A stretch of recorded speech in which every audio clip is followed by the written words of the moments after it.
এই মুহূর্তে পদ্মাপাড় থেকে সরাসরি যুক্ত হচ্ছেন রাজবাড়ীর সহকর্মী শামীম রেজা।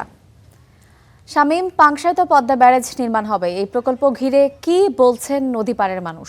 হ্যাঁ ইমা, দীর্ঘ দিনের প্রতীক্ষা ছিল কিন্তু রাজবাড়ীবাসীর পদ্মা ব্যারেজ এবং দ্বিতীয় পদ্মা সেতু। তার মধ্যে কিন্তু আজ একনেকে আহ, পদ্মা ব্যারেজটি অনুমোদন হয়েছে, যে কারণে কিন্তু আমরা দেখেছি যে পদ্মাপাড়ের স্থানীয় বাসিন্দারা রয়েছে, তারা কিন্তু বেশ আনন্দিত। আমরা স্থানীয়দের সঙ্গে কথা বলেছি, তারা যেটা বলছেন যে তারা কিন্তু এই পদ্মা নদীর কারণে তারা এক অনিশ্চয়তার জীবনযাপন করতো, কেননা প্রত্যেক বছরেই কিন্তু পদ্মার ভাঙনের কারণে তাদের ভিটা মাটি সহ ফসলে জমি হারাতো, যে কারণে কিন্তু তারা এখন এই পদ্মা ব্যারেজকে ঘিরে নতুন আশার আলো দেখছেন। কেননা পদ্মা ব্যারেজটা হলে তারা কিন্তু পানি নিয়ন্ত্রণ করতে পারবেন মনে করছেন, সেই সাথে ভাঙন প্রতিরোধ হবে।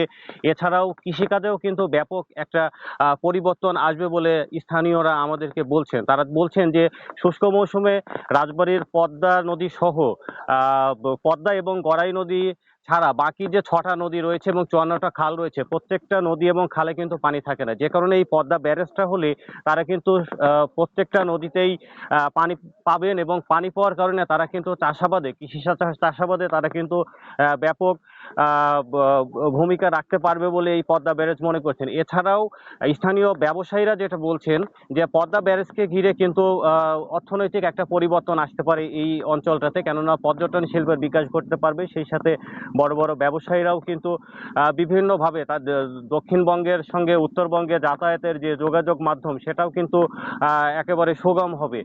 এছাড়াও আমরা দেখেছি যে জাতীয় পদ্মা ব্যারেজ এবং পদ্মা সেতু বাস্তবায়ন কমিটির যে সভাপতি সাংস্কৃতিক প্রতিমন্ত্রী আলী নেওয়াজ মাহমুদ খৈয়ম দীর্ঘ 25 বছর ধরে কিন্তু এই পদ্মা সেতু এবং পদ্মা ব্যারেজ বাস্তবায়নের জন্য আন্দোলন করে যাচ্ছে।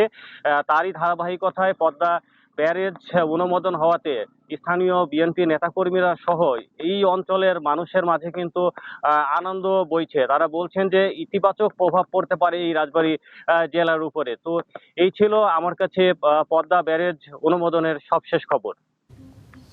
শামীম, আপনাকে অসংখ্য ধন্যবাদ।